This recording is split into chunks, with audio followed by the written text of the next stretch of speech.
Do you even need a 360 camera? Yeah. Nah. Well, maybe. It just depends. While I can't tell you what you need or don't need, I can tell you my experiences with using a 360 camera.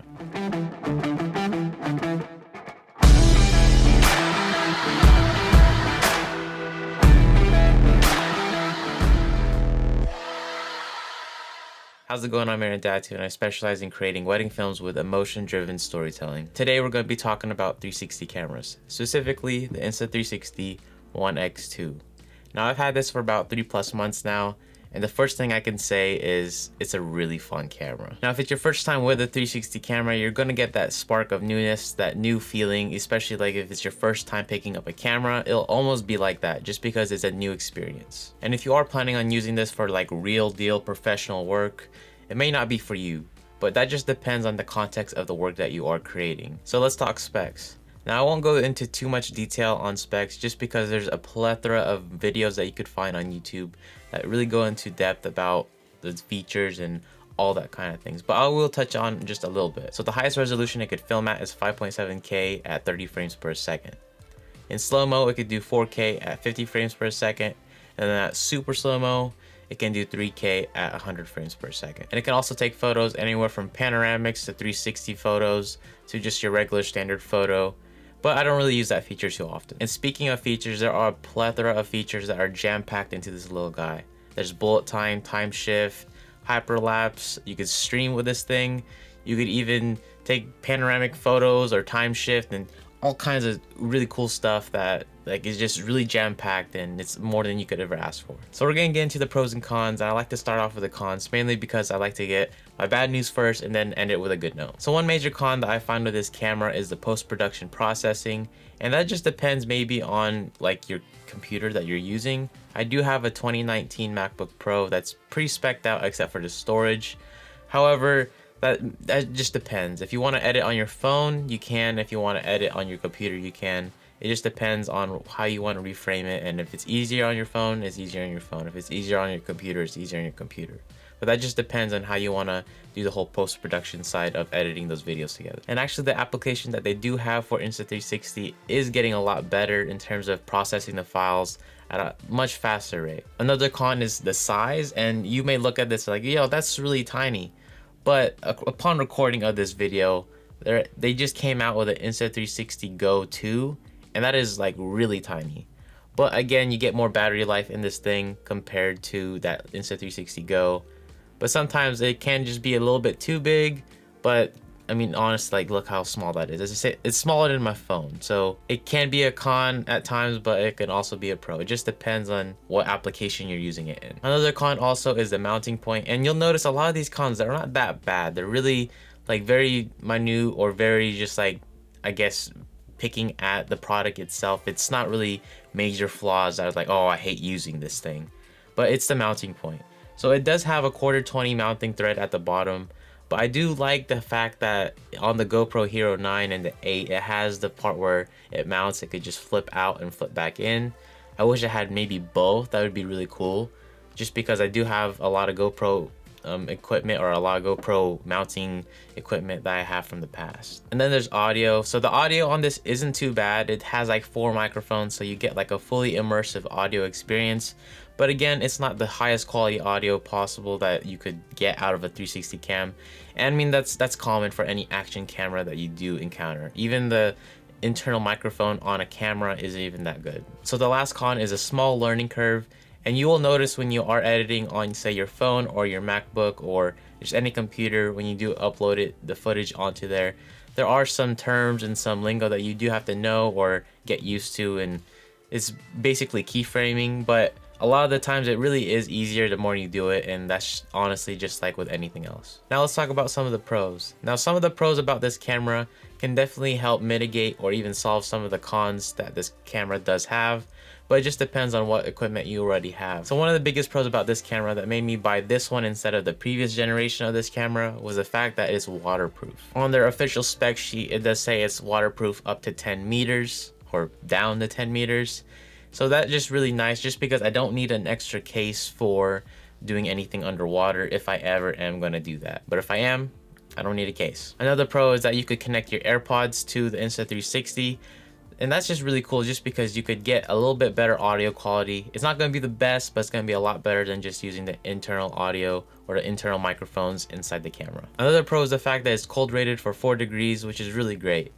A couple of weeks ago, I got to test this feature out when it was like minus 10 degrees outside, and I'll show you some footage of that. But yeah, my ears got frozen, but the camera didn't freeze. And then there are the angles, literally all the angles. You go like tiny planet, wide, narrow. You could reframe it however you want. You could choose your framing. The fact that you don't have to worry too much about framing and just have it on and recording, it's the best thing you could ever ask for. Another pro is you could edit on your phone. Now this may either be a pro or a con, it just depends on your overall workflow. I had to get used to editing on my phone just because I'm so used to being at like a workstation and editing on my computer, but I definitely can still put together some edits on my phone, but it's just something you gotta get used to. But the convenience of always having your phone, and if you have this on you at all times, you could almost record anything and edit it and send it off onto social media or whatever it is that you want to post this to. Then there's stabilization, and the stabilization on this camera is insane. You have literally so much to work with in terms of doing some stabilization that it's like butter. It's like it's on a gimbal. Like I can't ask for more. Another pro is the fact that it's really great for action sports, whether it's mountain biking, snowboarding, one-wheeling, whatever you have it, or even just taking great behind the scenes of you filming, taking photographs, your day-to-day routine, stuff like that. Now I didn't have the previous iteration of this camera, but they do say that the battery life on the One X2 is a whole lot better, considering that if you look at the photos of their batteries compared side by side, the One X2 has a bigger battery and it lasts just a whole lot longer in terms of on paper. And the last pro that I have for this camera is the fact that it has an invisible selfie stick.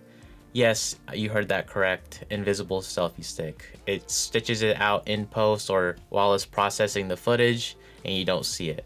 It's really cool for just like completely mind-blowing people, like who's filming this, or how did you get this footage, like who's holding this thing, you know. It's really cool. It blows people's mind. It gets people to message you like, hey, how'd you get this, you know. It's really cool. So what do I use this camera for? I use this camera specifically for like social media, getting behind the scenes of me filming on a shoot, on a wedding, on a style shoot, a photo session maybe if I am doing one, or just like me editing, like just a lot of behind the scenes, and that is primarily what I want to use this for. Now, do I absolutely need it? No, not really. But I mean, that is what social media is for, is showing insight onto your life. And specifically, if you are running a business, it just shows a little different angle about maybe behind the scenes of what it takes to run your business or what it takes to put things together. And I think that's just really a cool aspect to add into the whole mix of running your business or just running your brand. And honestly, I just love how easy this is to use. I'm so used to having to set up a tripod, get a secondary camera, make sure it's on, make sure it's recording, make sure I'm in focus, make sure no one steals it. So the ease of use of just having to turn it on, put it on a mini tripod or a super clamp, and just hit record, and I don't have to think about it, that's just icing on the cake. And for all you creatives out there that are photographers or videographers, filmmakers, cinematographers, whatever you are, you always want to be like, oh man, I want to shoot some behind the scenes. But then you really start to think about it like, man, that's going to be a headache having to set up a tripod and all that. This solves that for you. Now let's talk about some accessories that I have or can recommend to you. The number one thing is extra batteries. Yes, I did say the battery life on this is great, but having extra batteries is always a pro. Now the batteries, they don't have them available yet to buy, whether it's on their store or on Amazon or on B&H, but you still can get their fast charging hub. I hope that maybe when this video gets released that they do have extra batteries that you could purchase. Now you can connect a power bank or plug this into the wall while you record. It does have a USB-C port on the side, so technically you could record and have it on continuously until you run out of juice on, say, your power bank.